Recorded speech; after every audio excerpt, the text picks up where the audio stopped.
My name is Hald Graversen. I'm head of business development at e-nettet. It's not that difficult. It's just e-nettet. And I actually have a couple of slides to talk a little bit about what kind of company is e-nettet, because it's a pretty different company than others in Denmark. So, and again, thank you for the opportunity to come and show some of the projects we've dealt with over the past few years, because it's been a very interesting project, but it's also been a very challenging project, almost as challenging as guessing Alejandro's password. I'm going to show it there on the screen. So. Yeah, thanks, Alejandro. Because the use case that we brought today is actually how to use machine learning in the financial sector. And as I'll come back to, that's as it is a regulated industry, we have to live up to regulation and laws. But first, let's go back to e-nettet and teach Tim what it actually is. E-nettet is a data center. Much like the data centers that exist in Denmark, maybe some of you know BEC, Bank Data, SDC, and Danske and Nordea have their own data center. And e-nettet is also a data center. But as e-nettet is owned by all of the Danish banks, we only make solutions that all of the banks use in common.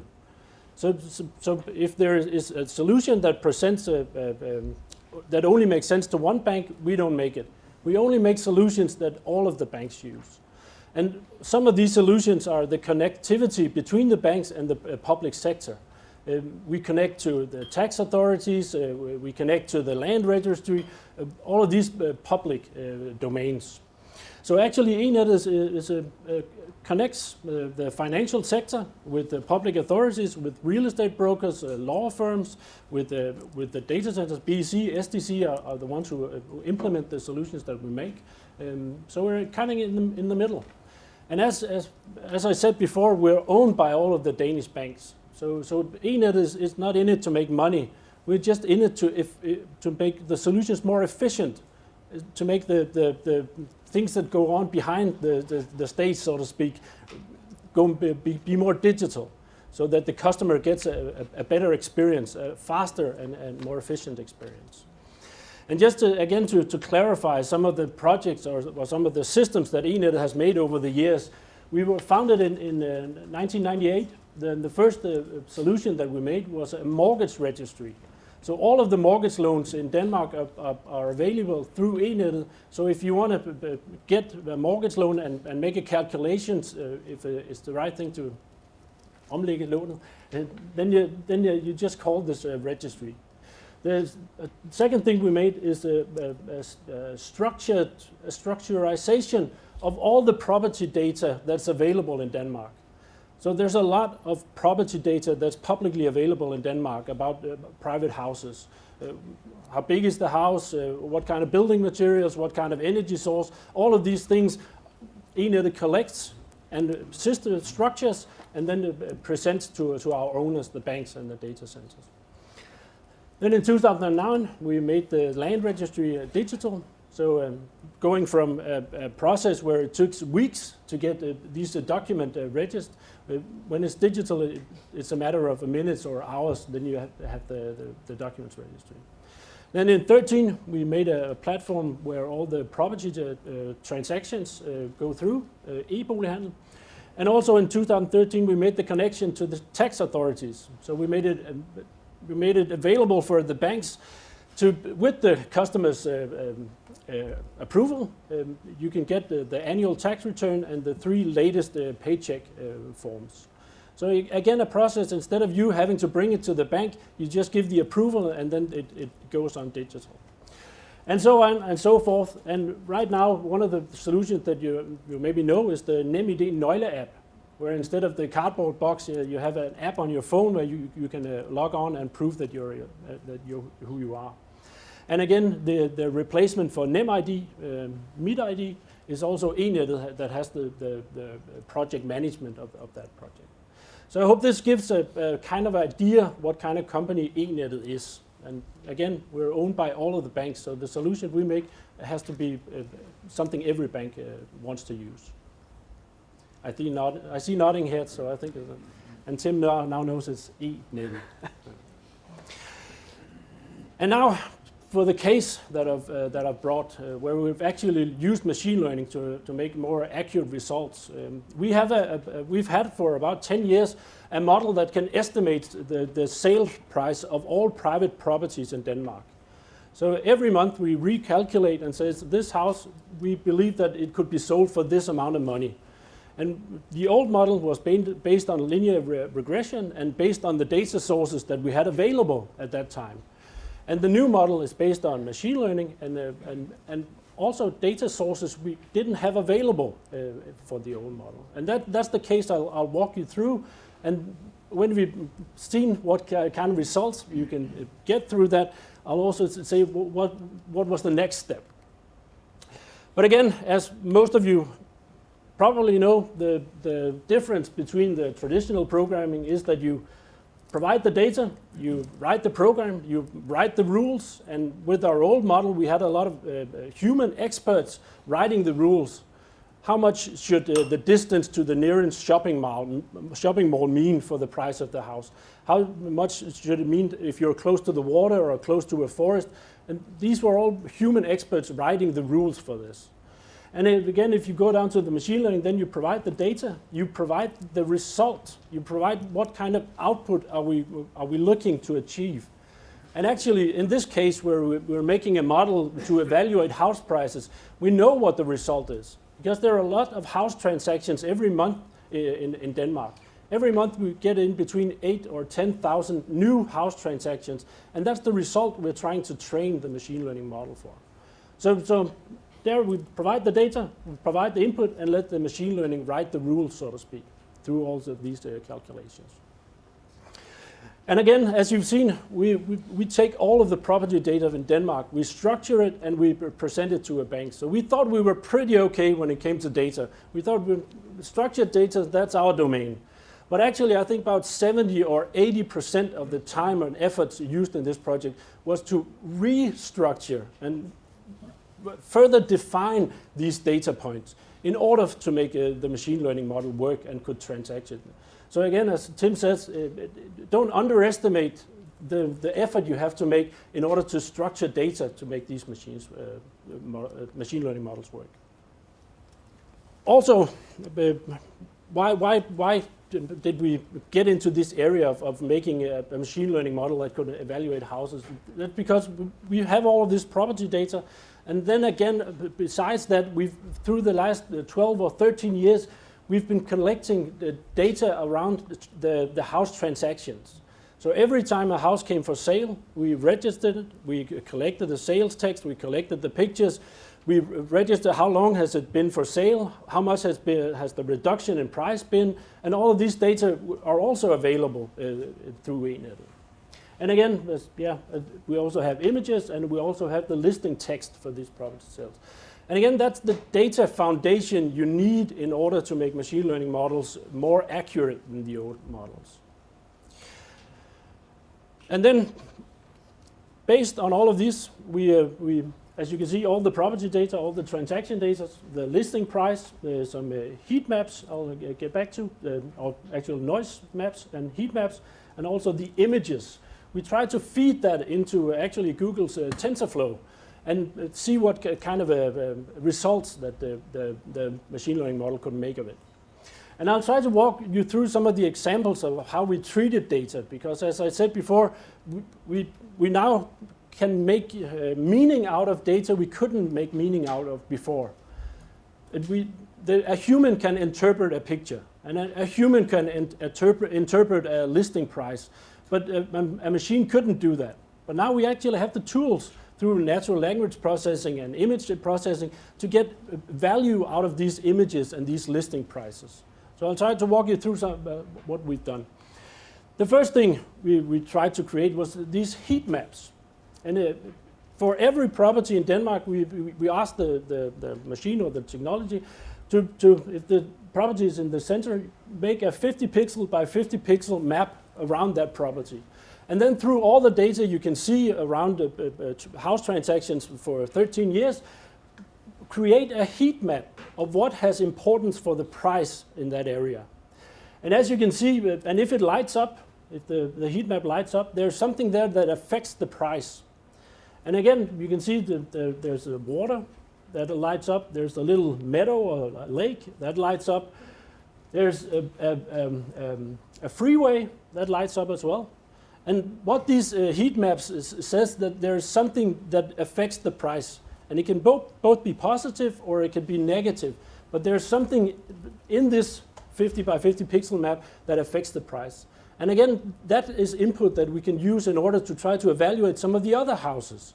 So that's one of the things we try to achieve through this machine learning. And again, data we didn't have available before image processing and these other things. Another thing was the listing texts. Trying to find meaning, trying to establish what kind of house is this. We know where it is, we know what building materials, we know what energy source, but what state does this house have? And as you can see by these tools, two examples, occupancy ready, beautiful location, the heart of Valby, new and attractive modern city light, compared to a good fixer-upper, a closed road overlooking directly to the railway. And please don't misunderstand, we're not just taking the words one by one. We're using the natural language processing to try and extract meaning from this text. So it's not just the words by themselves, it's the context in which they apply. And again, this gives input that we can use in our model. Because again, if it's a good fixer-upper, what kind of reduction did that give in price in this area contra another area? So again, a data source we didn't have available until natural language processing existed. Then we have the images from the transactions. And the first analysis we made of it showed that you could actually get some kind of information from these images.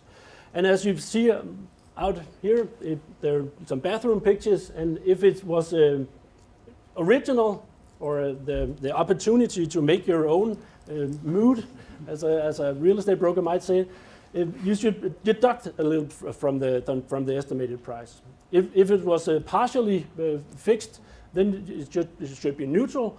And then if it was completely renewed, completely modern, then you should add something to the price. Those were the initial findings that we made around these images. And as I showed you, we had images from around 25,000 house transactions, and multiply that by 20 or 25 pictures per transaction. We had a lot of pictures. And through this, I think we took a couple of hundred and tried to make this analysis. Because when we tried to apply this model to all of the other pictures, we actually ran into the problem that some of these images are hard to interpret even for a human being. If you see the image over here, what is this? Is it a workshop? Is it I don't know what it is. So actually the model that we have in production right now doesn't use these images. And what we're working on now is using the images from the kitchen and the bathroom and trying to extract value from those pictures. And then deleting all of the others. And again, how do you find the kitchen pictures and the bathroom pictures from all of these 800,000 transactions? Well, you ask the machine to do it and identify the kitchen and the bathroom. So again, it's been much, much easier than it was in the old times where you just get the youngest employee to do it. So, but the model that we have in production now doesn't use images, but the next model that we're working on using the right kind of images. And then the last bit of information that wasn't available in the earlier model was these noise maps. They're also publicly available. So for all the bigger cities in Denmark, you have these cards showing, or maps showing, this is a freeway, there's a lot of noise. And again, we can see what was the building right next to the freeway sold for, and again, make these rules that we can transfer to all of the other houses. So this model creates or evaluates sales prices for 1.6 million private properties in Denmark, so based on this. So now there was just a glimpse at all the work that we've been, and actually it took about 4 or 5 months to go from a POC to a production model. So once we got the data structured, once we through the POC found out which data sources should we include, then making the production model wasn't that easy. And now it just stands there. Every month we get new house transactions in. We retrain the model based on the new house transactions and present and multiply or use that in order to the 1.6 million houses and create a new evaluated sales price for that house. And again, through Google's cloud platform, we use it once a month for about 2 or 3 hours. I think it cost about $30, and then we've evaluated, and then we just turn it off again. So just a little advertisement for Google. I hope Crystal was paying attention. So what are the results? As I said, we had this old model that had been running for about 10 years. So we had a comparison, and actually that model was in a version 3.0, so it had been improved over the years as well. And in comparison to the newest linear regression models, through the use of machine learning, through the use of these new data sources that weren't available prior, the results are pretty significant. So if the mean average percentage error, how much we've improved it, if you take the houses, it's 32%. Townhouses, rækkehuse på dansk. Apartments, but all through the line, the results are pretty significant. And also you can show this again in accordance to regions and also. What I really wanted to show was that this is, I don't know how to black it, but this one? No. What I just really wanted to highlight is that we can create significantly better results through the use of machine learning and through the use of collecting information from data that weren't available prior. So just if you take anything with you, just take that. But but so far so good. Now we're here. We have a model that performs way better than the old model, But as I started to say, we're a regulated sector. The financial sector is heavily regulated by the Danish FSA. And the Danish FSA didn't understand what machine learning was. In their perspective, machine learning was a black box. It was some kind of voodoo magic. They didn't understand what it was, and therefore they couldn't approve it. Because if they don't understand what it is, they can't approve it. So in order to try and solve that problem, as long as they don't understand it, we're not allowed to use it, then it doesn't matter what kind of results we create if we're not allowed to use it. And so the next phase of this was trying to educate the Danish FSA and trying to show them that this isn't a black box, this isn't voodoo magic. It actually just is a lot of calculations, and there are different ways of doing it, but it's science, it's not magic. So we applied for the Danish FSA. They had a new fintech lab, which was called sort of a sandbox where you could have new business models, or in this case, new technology. And we got in through a rigorous application, and I think 3 or 4 meetings before they allowed us to become part of the sandbox. And through that sandbox, we've had 10 meetings with the Danish FSA.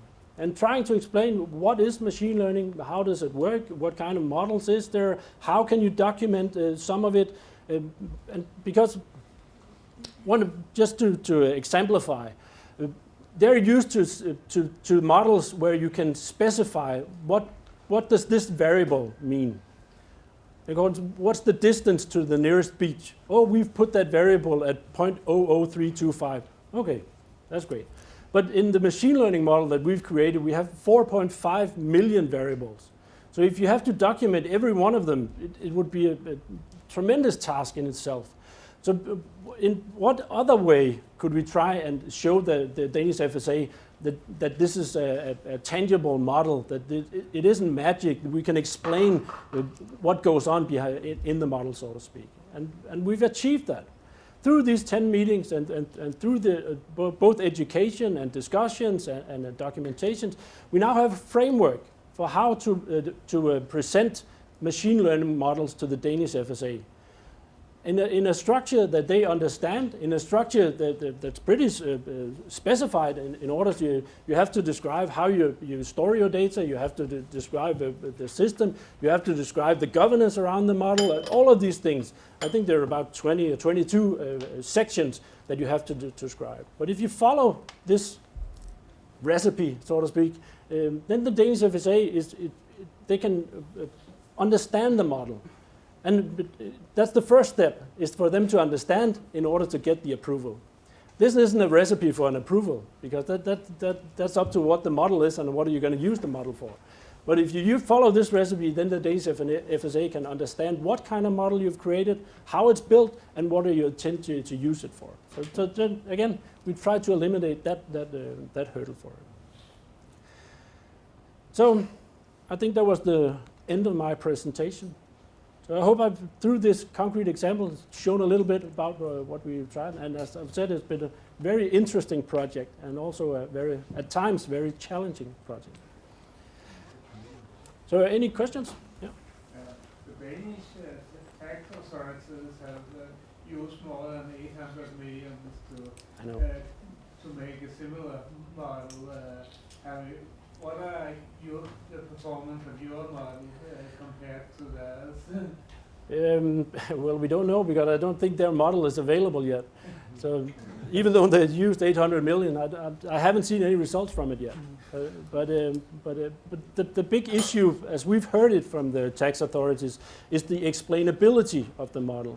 So if a citizen complains about the valuation of their house, you have to explain how did we reach this evaluation of the house. And they, as the Danish FSA, the tax authorities think that machine learning is a black box. But actually, I think they would also benefit from trying to follow this recipe of how to describe a machine learning model. And as a citizen who, as myself, a citizen who has complained about my house evaluation, I didn't get any concrete examples on how it was all subjective. So I think it was a little bullshit to say that it has to be explainable. But do you feel that the system can be gained more than it already is? By influencing the text that is written and influencing the pictures. For instance, you have 3 pictures of bathrooms. So if it's white, it's higher value, for instance. It's one of the things we're very aware about, and one of the things that we've actually written in the description for the Danish FSA. You have to, what are the risks? What are the risk of someone gamifying this, and also because we're based on the publicly available property data. If you are applying for a loan and you know how this system works, then you go to the BBR building and it'll enter registry, and then you can actually, as a citizen, change your registry. And you could change from 200 square feet to 2,000 square feet. And then when you get your loan approved, because this model shows that your house is really a high estimate, then you go back and change it again. And the fine for doing it is 5,000 kroner. So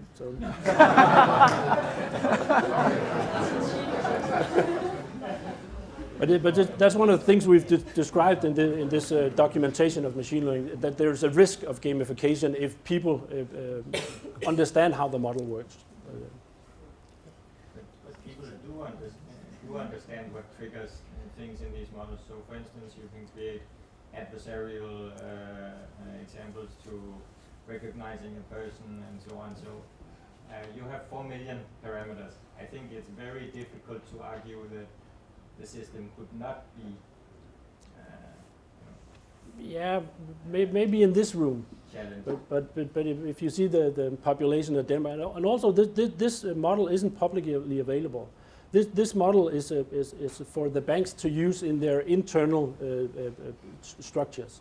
So again, when we get this model approved by the Danish FSA, if it's in a certain area, or if the model is pretty confident that this price is right, then you can use it as a background for a house loan. But it's not available for customers.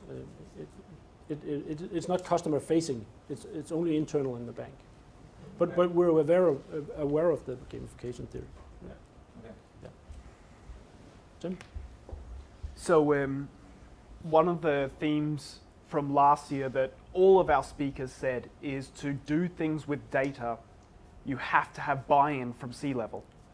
Like they have to have some type of drive or strategy from above that says, we're going to do things with data. Now, I got two parts of this. Did you also have that same type of experience? But more I wanted to ask, you seem to have to please 5 or 6 C-levels groups with all the different banks. How do you navigate that if you're trying to get buy-in to do what some consider magic? Yeah, it wasn't difficult to get the buy-in for creating this model because back then, for a year and a half ago, machine learning was the new black. So when we made a recommendation to the board of directors, which are directors from some of the banks, they, fine, go ahead. It sounds exciting. Okay. But again, and now that the main challenge is getting the approval from the FSA, which we're doing right now. And then when we have that approval, going out and implementing it in all of the banks. So I don't know if there's the answer you were looking for. No, I mean, it's just a different experience, right? Yeah. You had a different experience, and from what I could tell, it was much easier than what we typically see in, like even Nordea, for example, you know, going to them very directly. It's a very methodical type of, and of course things like strategies change all the time, and I don't want to put a negative spin on it, but you know, people move on from their jobs and fill new jobs, and suddenly someone comes in with a new strategy. And for me, it's I think in your situation, it's probably there's a little bit of luck, but also you're in the type of area that allows you to do that. I mean, do you have any advice for some of the, I hate to say, well, the more rigid businesses that might be in the room that are screaming at their leaders to say, we need to do something about it? Do you have any advice for them? Well, I recognize the problem because when we talk to Nordea or Nykredit or Danske Bank, much of their business is based on these old legacy systems. And they were built 20, 25 years ago. The people who built them aren't there yet, gone on to pension or something. So nobody knows how to change it. And it's the basis for so many other systems. So how to crack that, I don't really know. But again, e-nettet has made the change 2 years ago. We said that we have all of these old systems, and we actually made this modernized platform, and we're now transferring all of our systems onto this modernized platform. And I think at some point, some of the banks or the financial industry will have to make the same costly change. Yeah. What's the hit rate? What is the hit rate of your projects being pushed through and given the green light versus not? Well, actually now, Nicholas from my department and I, we've had a hit rate about 50%. Okay. And that's actually we've been blamed for that, because as we're a part of business development and we should try these new technologies, these new ideas, they think the hit rate should be more like 90 to 10. But we're pretty happy about it. So. And one of the things we're trying right now is to take these land registry records, tinglysning. Some of you know that it's called. These contains records of this property. Are there some special things about it? Is there something that's authorized that only you can use your beach front, or other type of things concerning this house? And there are 2.2 million of these land registry records. And every time there's a loan or a house transaction, there is an advisor from the bank who has to read these up to 30, 40 pages. And then they do it in Danske Bank, then it goes to Nordea, then they do it again. And we're trying to use OCR, natural language processing, and machine learning in order to identify these warnings, as we call them, from these land registry records.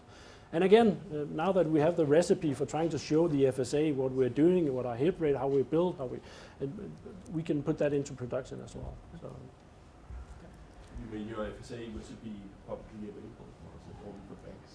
Right now, we've said that we're owned by the banks, so they should have the benefit first. So actually, Friday next week in this room, we're holding a seminar for the banks in order to show them how to use this recipe. But I don't think us, and actually the Danish FSA is publishing a version of their own in order to how should you describe these machine learning models. And I think that once we've pleased our owners, maybe we'll have a seminar where the insurance, pensions, also regulated areas could benefit from this recipe. How do you work in kind of being data-driven innovation in the sense of you're owned by a bank? Have you access to all that data, or do you only use public data? In this case, and pretty much most cases, we only use public data. We can't see the bank's data, and the data flow that we create, we're only delivering data. We're not storing data. No. An example, the tax, the annual tax return or the paychecks, we just pass it on through to the bank. We don't store it. Yeah. So do you push for like ideas, like the innovation comes from the users, which are the banks, or do you like how do you idea? The board at e-nettet, which are these directors from or CEOs from the Danish banks, have asked e-nettet to be more innovative, because with the position that e-nettet has in between all of the banks and the data centers, we should be able to identify some opportunities which could be effective. And that's actually why business development started only 2 years ago, and Nicholas and I have been trying to work with it ever since. So the old board of directors just said, don't create anything new, just keep the systems up and running. The new board of directors say you have to be more innovative. How does you predict sales price compared to an experienced realtor? That's one of the things we're actually now comparing with Nordea Credit, because they have this whole fleet of people estimating houses, and we're comparing it right now, and it looks pretty close. But again, what's the right price? Because when you have a person going out evaluating your house, he's just looking around, he's just getting a sense, and then as Nicholas, who's an old real estate broker, says, then it comes to me from heaven. This house is 3 million. And so what's the right price? And actually, what we interpret as the right price is what it's sold for. When the property is sold, that's the right price. This report you made to the FSA, I guess the FSA is comparable to an auditing body for you and the banks in some way. Yeah. I come from the medical device industry. We're sort of faced with the same challenge with machine learning. We've been unable to find directions for how to do what you did with that report. Is that it? Did you came up with that from scratch, or did you? Yeah, been in cooperation with the Danish FSA, we came up with it. And trying to look at, when you're talking about cloud technology, what kind of rules or regulations are there also from the European FSA, and trying to say, okay, what are they asking here, and what can we ask when it comes to machine learning? So it's made from scratch, so to speak. So, and now, because the Danish FSA is ahead of the European FSA, maybe this will be used when the European FSA has to work with machine learning. So, and again, right now it's for our owners, the banks, but and the Danish FSA are publishing their version of the recipe. But in a little while, maybe we can share it publicly with whoever's interested. Yeah. Yes. I work for the tax authority as a platform someone. So we had problems with the Krigsregel, the law of water. So how did you manage that in the cloud? I'm sorry that I didn't. It's like we have something called Krigsregel in Denmark. Yeah. The law. Yeah, if the war breaks out. Well, actually, again, this is what you have to describe to the FSA, because what happens if we can't recalculate? Because this model recalculates its prices once a month, And if you don't recalculate it because there's a war broken out, what's the consequence of that? And that's what the Danish FSA is looking for you to have to have described what happens in this and this scenario, and what happens in this and this scenario. And for this model, the consequences are not that great. But in other use cases where the whole bank business is based on a machine learning model, the consequence would be more significant. And then maybe you wouldn't get approval to use the model. So, this is not a new thing in accordance to machine learning. The same applies to other models, to older models.